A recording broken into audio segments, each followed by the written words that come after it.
jeune femme qui vient accoucher et malheureusement les choses vont se passer, vous allez voir, de manière assez dramatique pour elle. Elle nous rejoint sur le plateau de Sans aucun doute accompagnée de sa maman. Merci de l'accueillir. Voici Nathalie accompagnée de sa mère. Une aiguille aurait été oubliée dans le corps de Nathalie après une opération chirurgicale. Une aiguille, ça fait mal, ça fait très mal. Et je pense que si eux, ils l'avaient eu à l'intérieur de leur corps, ils parleraient pas comme ça. Pour Sans aucun doute, c'est une nouvelle affaire qui commence tout de suite. Bonsoir Nathalie. Bonsoir madame. Bonsoir. Merci d'être avec nous sur le plateau de Sans aucun doute. Nous allons donc voir un reportage et donner des coups de fil pour essayer de réparer votre préjudice. En 2 mots, vous venez accoucher et comme ça arrive souvent, docteur Courtois, il faut pratiquer sur vous ce que l'on appelle une épisiotomie. Alors, une épisiotomie, docteur Courtois. En 2 mots, si vous voulez, au moment de l'accouchement, on a donc l'enfant qui sort du ventre de la mère et si la tête est un petit peu grosse, ça va déchirer la muqueuse et on préfère avec un bistouri faire une incision de 1 ou 2 cm pour qu'on ait une plaie bien propre que l'on puisse après suturer une fois que l'enfant est sorti. C'est une intervention tout à fait banale et qui se fait par milliers chaque jour, je suppose. Et après, il faut donc recoudre, évidemment. Tout à fait. Et là, le docteur va quitter le bloc opératoire et laisser la sage-femme faire le travail. Voilà, oui. Vous allez, par la suite, lorsque l'anesthésie sera terminée, souffrir le martyre. Oui. Jusqu'au moment, on va vous cacher la vérité, vous allez vous-même essayer de comprendre ce qui se passe.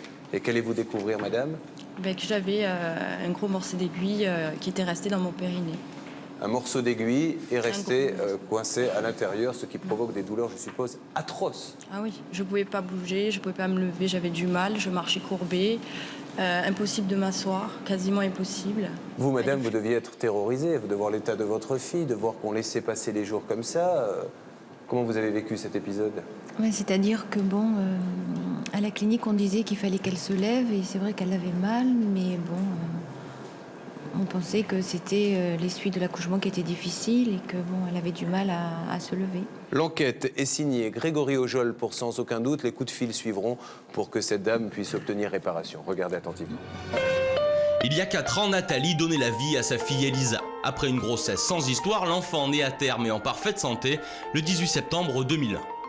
Un bonheur de courte durée. Car dès le lendemain, Nathalie est clouée au lit, terrassée par une douleur inexplicable dans le bas-ventre. La jeune maman, alors âgée de 21 ans, va passer une semaine de calvaire. J'ai essayé de profiter des moments, des premiers moments de sa vie, tout en ayant cette douleur permanente, quoi. J'ai tenu jusqu'au dernier moment pour vraiment la garder avec moi toutes les nuits, même si je souffrais. Et, en la laissant à nurserie, je pleurais parce que j'arrivais plus, quoi. Ce n'est qu'au bout de 6 jours que Nathalie découvre la cause de ses souffrances. Une erreur médicale a été commise lors de son accouchement. Au bout d'1 semaine, on s'est rendu compte que j'avais une aiguille dans le périnée. Donc c'est là où j'ai compris pourquoi je souffrais tant. Le jour de l'accouchement, le gynécologue réalise une épisiotomie pour faciliter la sortie de l'enfant. Une intervention classique qui consiste à faire une petite incision au niveau du périnée. Mais alors que la sage-femme est en train de recoudre la plaie, une aiguille se casse et reste oubliée dans le corps de Nathalie. Elle ne sera retirée que 10 jours plus tard. Alors, il m'a bien fallu 1 an pour pouvoir plus y penser tous les jours, quoi. À l'heure actuelle, Nathalie conserve toujours des séquelles physiques et psychologiques de son accouchement. 3 ans et demi après le début de la procédure judiciaire, elle veut aujourd'hui tourner la page et elle veut surtout que le gynécologue s'explique.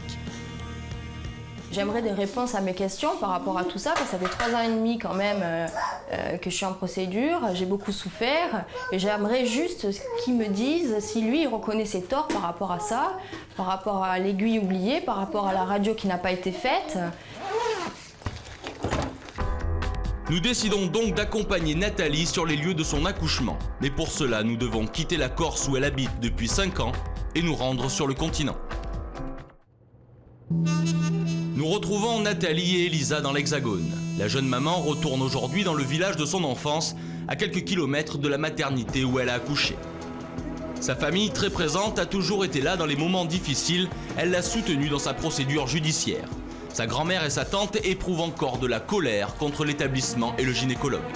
Qu'il arrive des accidents pareils à des jeunes filles toutes jeunes comme ça, là, c'est quand même dramatique parce que c'est traumatisant pour la vie. Elle marchait comme ça, le ventre comme les personnes âgées en 2 parce qu'elle n'arrivait pas à se relever. Avec des douleurs, des grosses douleurs. Et puis bon, des pleurs. Ils l'ont laissé sortir sans lui donner aucun accompagnement. Comme si ça avait été, on ouvre la porte à un chien, tu vas dehors et puis débrouille-toi. Erreur, négligence, séquelles, Nathalie a toutes les raisons d'en vouloir à la clinique et à son accoucheur. Que s'est-il passé ce 18 septembre 2001 dans la salle d'accouchement ?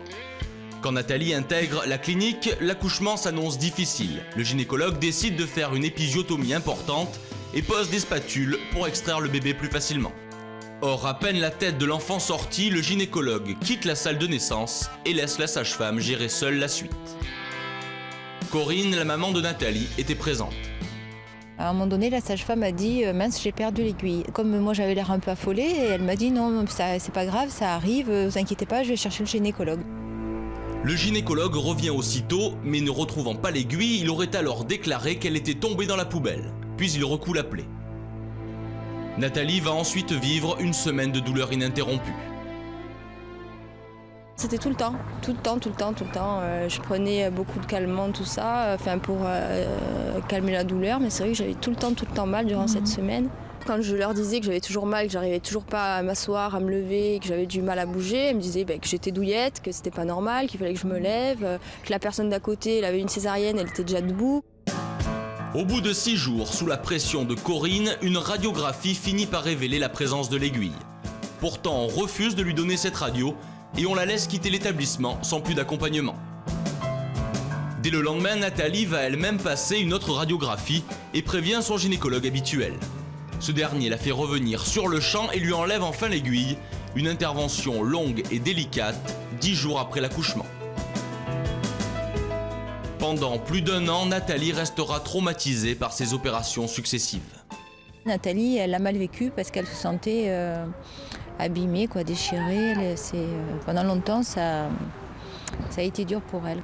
3 ans et demi après, même psychologiquement et physiquement, c'est toujours là, c'est toujours présent. Peu de temps après l'incident, la clinique avait proposé une réunion de conciliation. Mais Nathalie, toujours choquée, ne voulait pas en entendre parler. On n'a pas pris en compte ma douleur, on ne s'est pas occupé vraiment du problème qu'il y avait eu durant l'accouchement. On n'a pas évité toute cette souffrance. C'est pour ça que j'ai porté plainte. Je voulais pas qu'il s'en sorte comme ça. Je voulais vraiment que sa faute soit reconnue devant la justice. Le premier jugement en référé va ordonner une expertise judiciaire.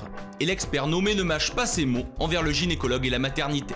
Il est anormal que l'accouchement soit fait par la sage-femme et que les honoraires soient perçus par le médecin. Cette pratique n'est ni déontologique ni éthique. Si le médecin est amené à faire un acte comme la pose de spatule, il est normal et recommandé que ce soit lui qui, après avoir réalisé l'épisiotomie, réalise l'extraction de l'enfant et répare le périnée.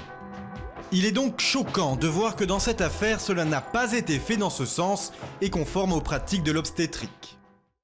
Fait troublant, l'expert va découvrir que pendant cette période, 3 aiguilles ont successivement cassé. La maternité aurait-elle continué à utiliser un lot d'aiguilles défectueux ? Une chose est sûre, c'était bien au gynécologue de recoudre la plaie compte tenu de la nature de l'intervention. Alors pourquoi est-il parti en plein accouchement ? Même si la jeune femme ne veut plus y penser, les séquelles et les douleurs l'empêchent d'oublier.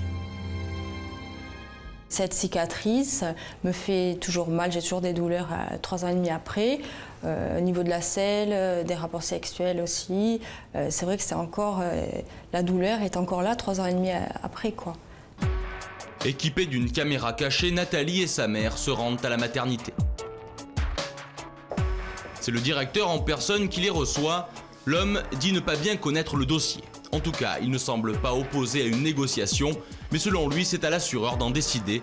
Il ne sortira rien de plus de cet entretien. Mais c'est surtout auprès de l'homme qui l'a accouché que Nathalie veut obtenir des explications. Les 2 femmes le rencontrent dans son cabinet à la clinique. D'emblée, il réfute les conclusions de l'expert judiciaire. Mon expertise, je ne la reconnais pas en tant que telle. L'expert qu'on a rencontré à il a fait une expertise d'une nuitée sans ombre, il n'a rien compris du tout. Tout est parti de cette sage-femme, qui est une fille très compétente par ailleurs. Selon lui, c'est la sage-femme qui est en faute. Elle lui aurait mal indiqué l'endroit où l'aiguille a cassé. Enfin, avec le doute, on aurait pu quand même passer une radio. Peut-être, sûrement, si vous voulez.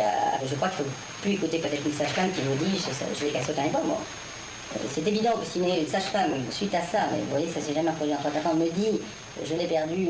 Maman, enfin, si ça avait été peut-être votre femme, vous auriez peut-être fait plus attention, je pense. Non, enfin, si vous voulez, j'ai faire une radio, ça ne coûte rien. Bien sûr, c'est pour ça. Donc, si vous voulez, pour moi, tout est parti de cette phrase. Non, mais c'est vous qui êtes quand même responsable de la salle d'accouchement et de la personne qui accouche, c'est pas la sage-femme non plus. Non, mais si vous voulez, c'est pour ça d'ailleurs que dans cette affaire, j'ai été mise en cause, hein, c'est évident. C'est que je pense que c'est un jour où j'ai dû faire autre chose parce que malheureusement, bon, bah, c'est vrai que des fois, il y a d'autres accouchements. Je ne sais plus comment ça s'est passé, ou je suis appelée ailleurs.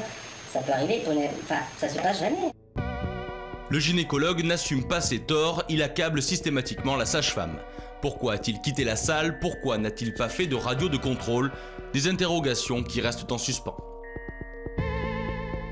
Nathalie a néanmoins d'autres questions à poser, en particulier au gynécologue qui a signé le bon de sortie.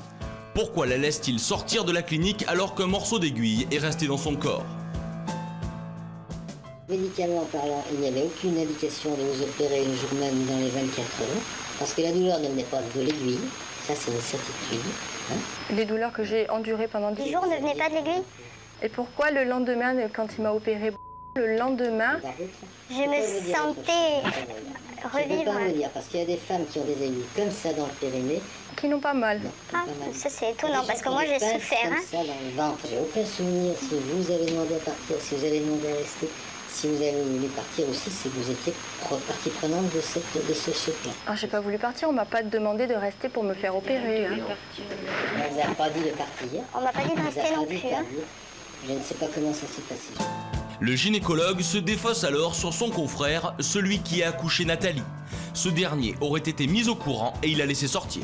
Qu'il soit là le lundi matin, ça, c'est une certitude. Il y est. Que je l'en ai parlé, c'est une certitude. Parce que quand on a un problème médical, on en parle aux collègues. Voilà. Enfin, il n'est pas venu me voir, quoi. J'ai averti mon collègue. Voilà. Ouais. Et c'est tout. Vous n'avez pas été abîmé, on ne vous a pas fait du mal exprès. Ah, mais j'ai quand même été abîmée, hein. Vous avez été plus abîmé psychologiquement que physiquement. Mais moi, dû à ça, j'ai quand même des problèmes quotidiens. Aujourd'hui, ça fait 3 ans et demi, donc c'est vrai que... Si vous voulez après faire la part des choses, c'est très difficile. Hein. Depuis le début de la journée, aucun de ces spécialistes n'a reconnu ses torts. En tout cas, personne n'aura jugé bon de retenir Nathalie à la clinique pour arrêter ses souffrances. Même si elle a accouché dans la douleur, Nathalie ne désespère pas d'être à nouveau maman. Elle sait pourtant qu'à cause de la cicatrice, elle devra accoucher par césarienne.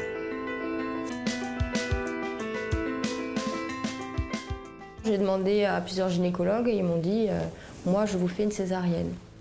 Donc c'est vrai que bon, un gynécologue, 2, 3, donc là ça fait le 3e avis que j'ai, donc c'est certain que je ne prendrai pas le risque. Nathalie est usée mentalement et financièrement par la procédure, elle veut accélérer les choses. Aujourd'hui, elle est même prête à envisager un règlement à l'amiable. Elle compte sur l'équipe de Sans Aucun Doute pour obtenir réparation et en finir une fois pour toutes. Le reportage est signé Grégory Ojol pour Sans Aucun Doute. Qu'attendez-vous aujourd'hui, madame, de cette émission? Déjà, j'attends qu'ils reconnaissent ses torts et qu'une sanction soit enfin prise pour cette erreur qui est quand même grave, je pense, certainement. Il est hors de question de dire que notre médecine est défaillante. Nous avons, comme je le dis très souvent, l'une des meilleures médecines de la planète. Ce genre d'erreurs peuvent arriver, mais ce qui nous choque, c'est vrai, c'est la façon dont le dossier a été suivi. Ce n'est pas parce qu'un médecin fait une négligence que tous les médecins, heureusement, il y a 99,9% des accouchements qui se passent merveilleusement bien, docteur Courtois. Alors, ce qui est complètement fou, c'est que finalement, quand on entend tous ces gens que vous avez rencontrés, bon, ben, où est le problème? Oui, bien sûr. J'ai l'impression que c'est presque moi la coupable, alors que quand même, on m'a laissé 10 jours comme ça, sans m'informer de quoi que ce soit. Et c'est assez aberrant. Vous réagissez comment quand vous entendez, comme on l'a vu là dans la caméra cachée, la personne qui a fait le bon de sortie, donc qui vous a permis de quitter l'hôpital, dire qu'il y a une aiguille, mais enfin il y a des tas de femmes qui ont une aiguille et ça pose pas de problème. Ah ben, j'ai la colère parce que j'ai l'impression qu'ils se foutent de moi, quoi. C'est pas grave, vous avez une aiguille, il y en a qui ont des ciseaux, ils sentent rien. Mais enfin, il faut quand même pas, il faut pas être de mauvaise foi comme ça, il faut quand même voir les choses en face. Une aiguille, ça fait mal, ça fait très mal. Et je pense que si eux, ils l'avaient eu à l'intérieur de leur corps, ils parleraient pas comme ça. Docteur Courtois, dans le processus d'opération, est-ce que c'est à la sage-femme? Est-ce qu'il est normal, fréquent, que ce soit la sage-femme qui referme la plaie par la suite? Moi, je suis un petit peu surpris, si vous voulez, parce qu'en fin de compte, c'est un accouchement. Et qu'on ne soit pas au début du travail pendant 3-4 heures, on est d'accord, mais au moment de l'accouchement, je crois que c'est au gynécologue accoucheur de faire les points de suture. Pendant combien de temps va-t-elle avoir mal encore? Ça peut durer... Le problème, c'est que quand on oublie un corps étranger, je crois que la règle, ça peut arriver à tout le monde, il faut le rechercher, on ne laisse pas repartir une patiente avec un corps étranger quel qu'il soit, une aiguille, matériel. Et là, il a fallu réouvrir, donc les tissus avaient commencé, on avait suturé, donc il a fallu dilacérer les tissus. Et comme on ne savait pas exactement où était l'aiguille, on a cherché sur plusieurs centimètres. Donc on a une plaie qui est beaucoup plus importante que la plaie initiale, ce qui explique une mauvaise cicatrisation et s'explique les douleurs quasi constantes que vous avez. Madame, vous avez l'impression que psychologiquement, votre fille a été très affectée par tout ça? La première année, oui. Maintenant, bon, ça va mieux, mais c'est vrai que la première année, elle y pensait tout le temps, quoi. Alors nous allons essayer bien sûr d'en savoir un petit peu plus, nous allons essayer de donner des coups de fil, mais il y a une personne que nous allons essayer de joindre, je ne suis pas certain que nous puissions la voir, qui ne s'est pas encore exprimée, c'est la sage-femme. Ses explications sont peut-être très intéressantes, je vous propose de demander à la régie de faire le numéro maintenant.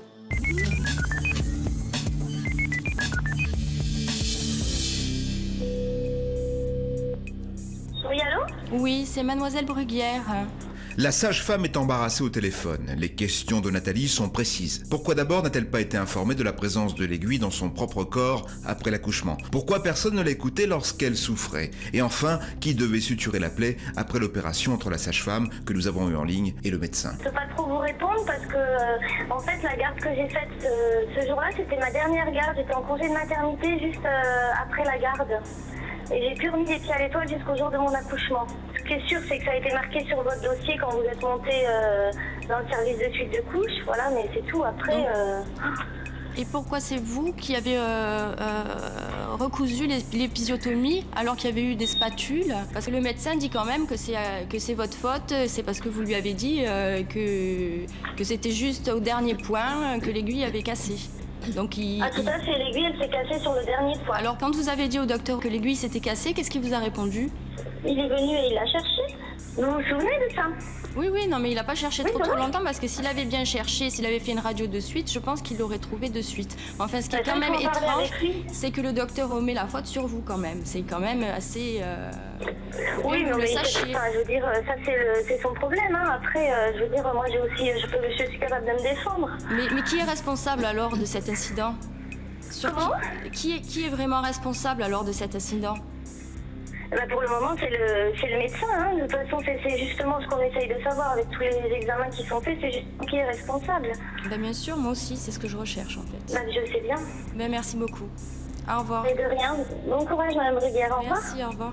Voilà donc l'explication de cette sage-femme qui n'a rien, qui ne nous apprend rien de plus, sinon qu'effectivement elle-même renvoie la responsabilité sur le médecin, ce qui paraît tout à fait logique, docteur Courtois. Oui, enfin, si vous voulez, c'est logique, mais elle a quand même accepté de faire un acte chirurgical qui ne lui incombait pas forcément. Manifestement, si elle avait regardé elle-même, puisqu'elle fait de la chirurgie, ou si le gynécologue était venu de suite, l'aiguille n'avait pas migré de 30 cm dans le quart d'heure qui avait suivi. Alors, Maître Novakovic, dans ces cas-là, où va la responsabilité? Il y a une sage-femme qui ne doit pas faire l'acte visiblement, mais qui prend quand même la responsabilité de le faire. Elle aurait pu dire « je refuse de le faire ». Et le médecin du coup dit eh « bien, comme elle l'a fait, qu'elle l'a mal fait, la responsabilité est sur elle ». Est-ce que ça se passe comme ça? Il existe une co-responsabilité. La sage-femme a commis une faute. La faute commise par la sage-femme est la cause directe du dommage. Il faut savoir également que le médecin a commis une faute. Sa faute commise est également la cause directe du dommage, puisqu'il a laissé la sage-femme recoudre. Il n'avait pas le droit de le faire. Donc, dans tous les cas, la clinique qui a pour salarié la sage-femme est responsable et le médecin accoucheur est responsable. Alors bien évidemment, la justice tranchera et prendra la bonne position. Ce sont des hypothèses que nous faisons pour essayer de comprendre bien évidemment ce dossier. Nous allons donc maintenant passer au coup de fil suivant et essayer, si vous le voulez bien, de joindre directement le docteur. La régie fait le numéro.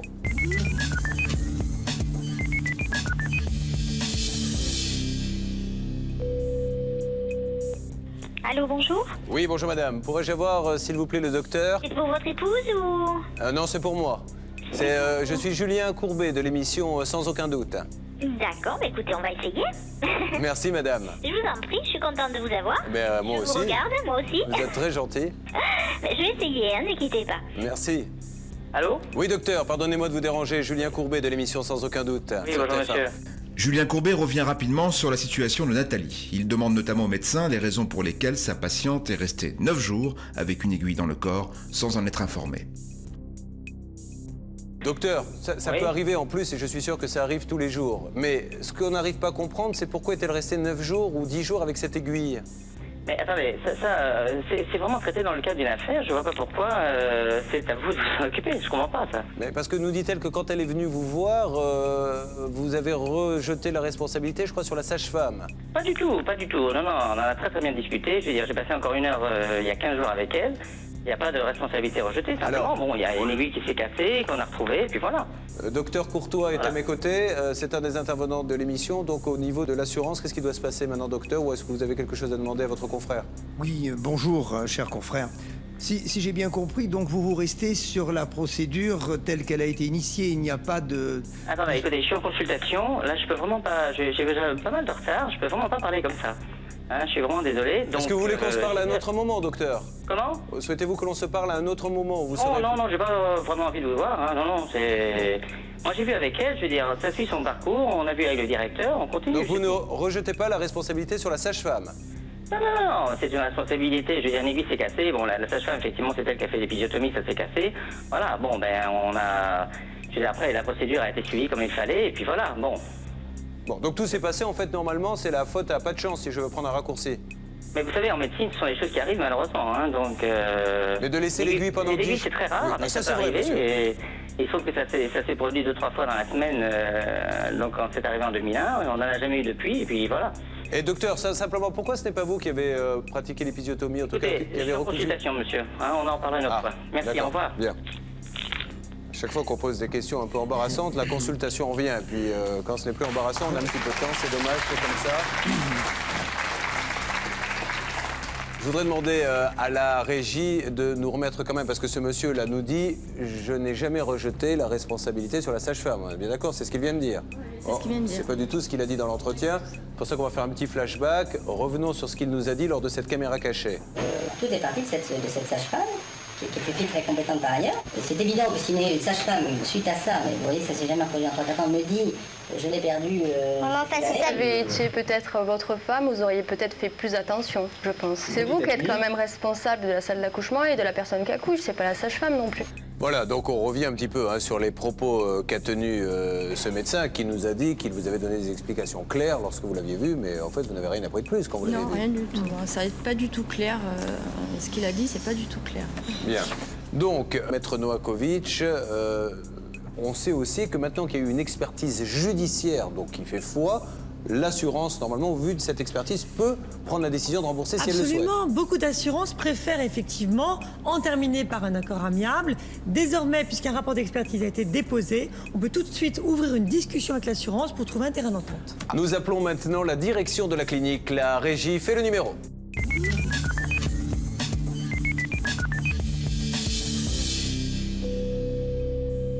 Allô? Oui, bonjour madame, pardonnez-moi de vous déranger. Est-ce que monsieur le directeur est là, s'il vous plaît? C'est de la part de qui, monsieur? De monsieur Courbet, de l'émission Sans aucun doute sur TF1. Ne quittez pas, je vous le passe. Merci mille fois, madame. Allô? Oui, monsieur le directeur? Oui. Bonjour, Julien Courbet de l'émission Sans aucun doute sur TF1. Oui, bonjour monsieur. Monsieur le directeur, dans le cadre de la préparation et des enregistrements de mes émissions, Oui. nous essayons de comprendre une situation qui est arrivée à une jeune femme à qui on a visiblement laissé pendant une dizaine de jours un morceau d'aiguille dans le périnée.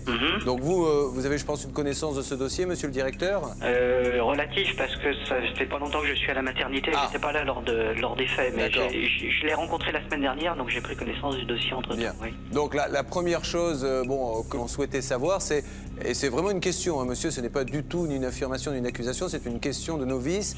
Est-ce qu'une sage-femme a le pouvoir, effectivement, de pratiquer une épisiotomie, ou en tout cas de refermer la plaie sans la présence du médecin?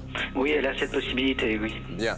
Alors, à partir du moment où c'est elle qui fait cet acte, est-ce que du coup, s'il y a un problème, la responsabilité se tourne du coup vers elle et non plus sur le médecin.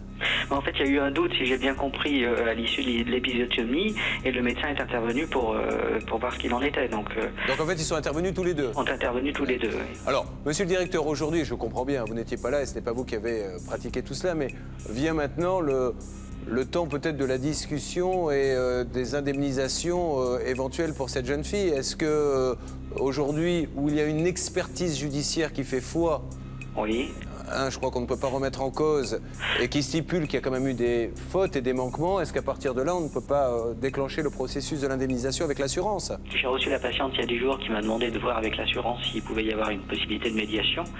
Donc j'ai fait un courrier, il est en train de se faire auprès de l'assurance pour le signaler que la patiente était prête à pratiquer cette médiation. À négocier en tout cas. Oui, ou à négocier en tout cas, oui, tout à fait. Mais bon, comme on était dans une procédure judiciaire... Est-ce que vous, monsieur le directeur, vous êtes d'accord? Ah oui, moi j'ai écrit en ce sens à l'assurance, bien évidemment. Le directeur nous dit avoir et vouloir informer encore l'assurance de la clinique ainsi que celle du gynécologue. Rendez-vous est à nouveau pris quelques heures plus tard. Il y a quelques instants, donc, le directeur de cette clinique nous a gentiment parlé et hors antenne nous a proposé un rendez-vous plusieurs heures plus tard dans l'après-midi, c'est-à-dire maintenant pour nous. Nous allons essayer de le rappeler pour voir s'il a eu le temps de contacter les différents intervenants de ce dossier. La régie fait le numéro.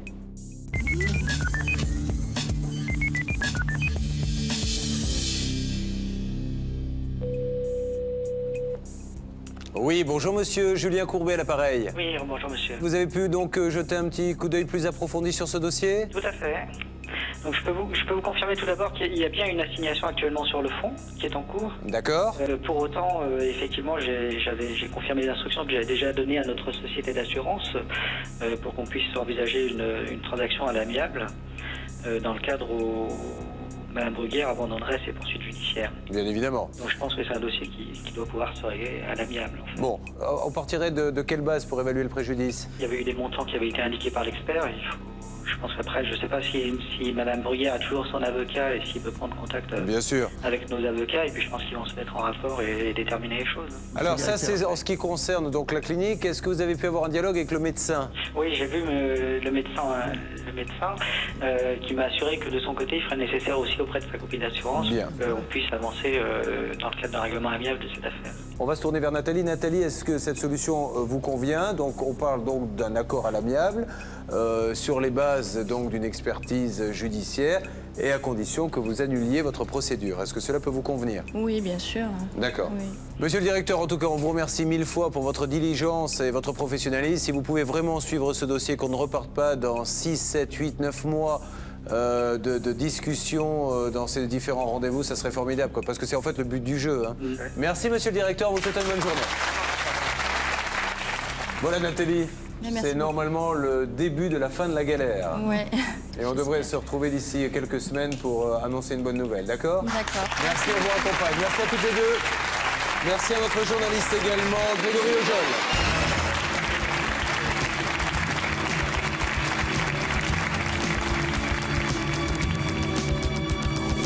Je remercie toute l'équipe de Sans Aucun Doute et puis je suis ravie que l'affaire soit avancée et que soit bientôt terminée.